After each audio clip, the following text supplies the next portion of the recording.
Hey there, www.andrewmarkmusic.com.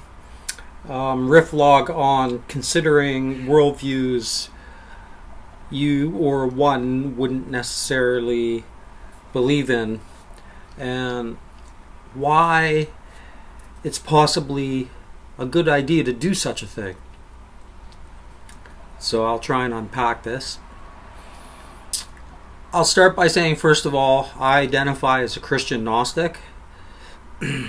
I just find that particular narrative compelling.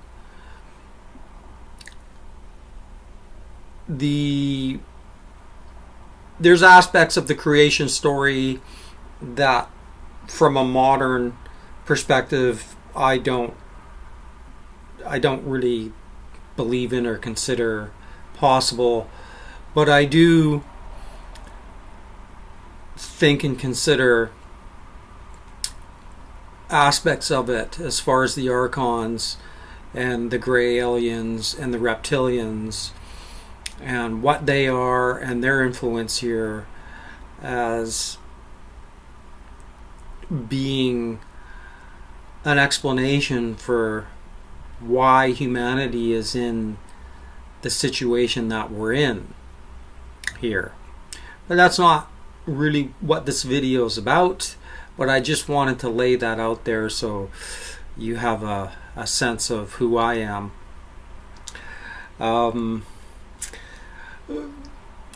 Humanity basically lives within two spheres of influence.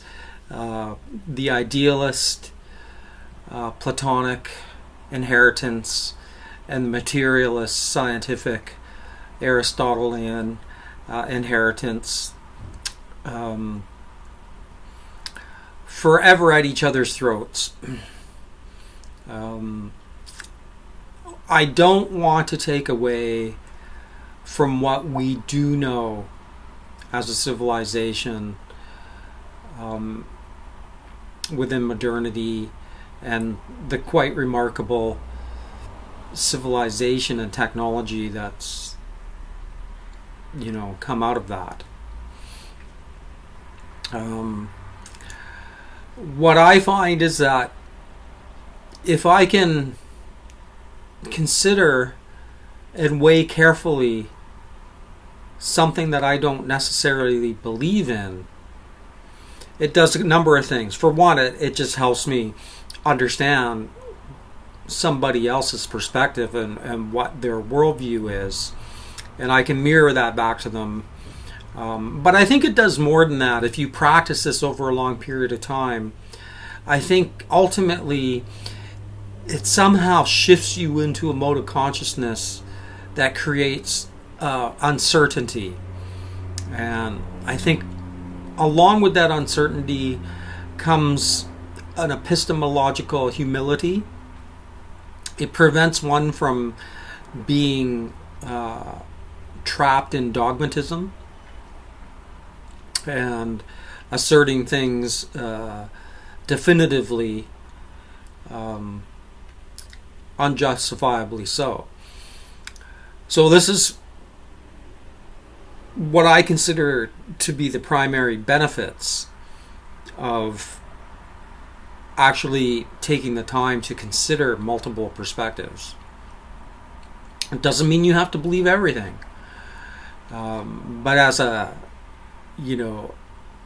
mental exercise, I totally stand by it. Now, I guess first I should touch on aspects of religion that I find inherently problematic, and then I'll touch on problems I find within materialist schools of thought. So from the religious cultural inheritance, the biggest problem I have with all of them is they make universal claims that are unjustifiable. Starting with Buddhism and its universal declarations about reality based solely on the experiences within meditation and experiences within the human mind. To me, that's just a huge problem. Hinduism, steeped in a cultural history of karma and reincarnation and caste systems that are illogical and irrational. The foundational premises of Western theism are irrational, illogical, non-historical. Stories like the Exodus, the Grand Solomon Kingdom, very little evidence that they happened as literally interpreted.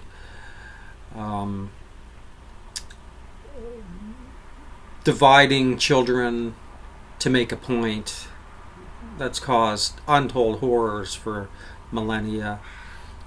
The idea that you would punish someone forever for being a screw up in one life, all these are just easily debunked from a rational, logical perspective. So that covers most of why I've rejected religion. Now with atheists, I don't have a problem with just the negative assertion that I don't believe that God exists because I have no good reason to believe it. It hasn't been demonstrated. I haven't experienced it. That I don't have a problem with. Where if it just stayed there, then I wouldn't even be making this video. But you get into what's called Gnostic atheism or strong atheism, which asserts that God is impossible.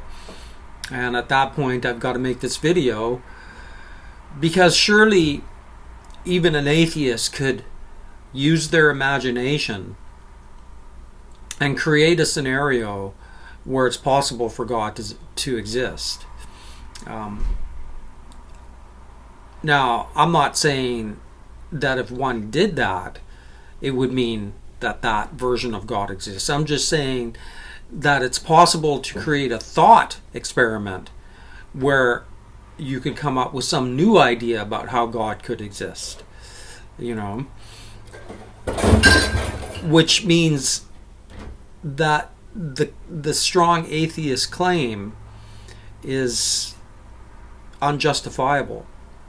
It's much better to just go, we don't know what this is, and to hold your epistemology and your assertions about the nature of reality in a context of humility. And I think this way you can, well, for one, you're not going to get caught in that dogmatic trap, and you're not going to get defensive and have to defend something.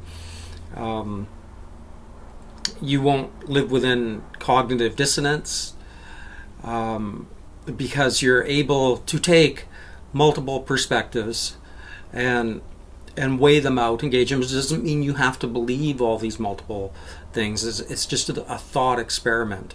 It's a way about, it's a mode of going about exploring the nature of reality and coming to terms with all the wide spectrum of claims about it. So I think, well, one of the most interesting aspects of the materialist view, especially once you get into the political left, is how well the political left has diagnosed the problems. Exceedingly accurate, and that's juxtaposed to the irony of how incredibly inept they are at solving the problems that they've so correctly diagnosed. And I would say that's because they're misdiagnosing the nature of reality, you know. So they get one part of it right and completely dismiss an equal, or if not more important aspect of why things are the way on this planet, why things are the way they are on this planet. And I'll finish off where I started here. The Christian Gnostic story is premised on multidimensionality, which I don't find in itself an irrational assertion that we live in a multidimensional universe, that we're dealing with a demiurge and archons who control whatever this is, some kind of matrix, some kind of simulation, some kind of false reality that they have us trapped in. And to be fair, what people like Rupert Sheldrake say about how beautiful it is fair and reasonable to a point, but not when you totally omit the other half of it, which is the horror of this place. That it's actively trying to kill you. It's hostile to life, your life. These are things that we just can't omit from our assessments. Certainly within the Christian Gnostic worldview, the idea of Sophia and Christos does account for whatever goodness there is here. I'm not saying that there's no goodness here. There obviously is. But that goodness is embedded within a structural malevolence, hostility towards humanity.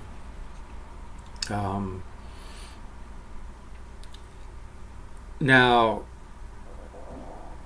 we could offer materialist, deconstructions for that, but my point is that in the end, although they do describe the materialist view of this, does describe it accurately, that this is a hostile place for life. It doesn't accurately understand why that has come into existence, because it denies spirituality, it denies God. And there's nothing within the Christian Gnostic worldview that I hold that is inherently irrational and illogical, because all the tenets of religion that are irrational and illogical don't exist within the Gnostic view that I hold. So I find it a compelling narrative about who it is we're dealing with and why things are the way they are on this planet. But again, I describe as agnostic Gnostic because I don't know.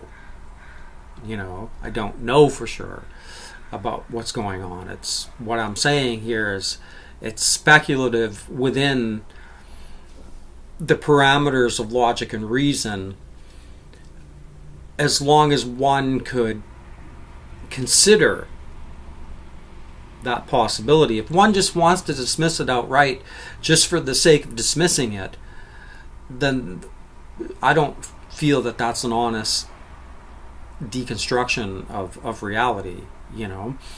If you want to deconstruct religion and all the irrationalities and illogical premises within religion, I'm with you there. But there's nothing I said within this worldview of the Gnostic tradition that I hold that I view as irrational and illogical. I find it actually coherent. Again, there's things that we have to, go consider and say, okay, humanity is not the only actor on this earth. There's other beings involved here. And I understand that is a problematic claim. But it's not necessarily irrational. It just hasn't been demonstrated. A UFO hasn't showed up. Doesn't mean it's not going to. And who those beings on that ship are would still be left to speculation, even if they did show up. Anyway, www.andrewmarkmusic.com, Riffvlog on considering worldviews that you don't necessarily believe yourself. Peace out, peace the fuck out.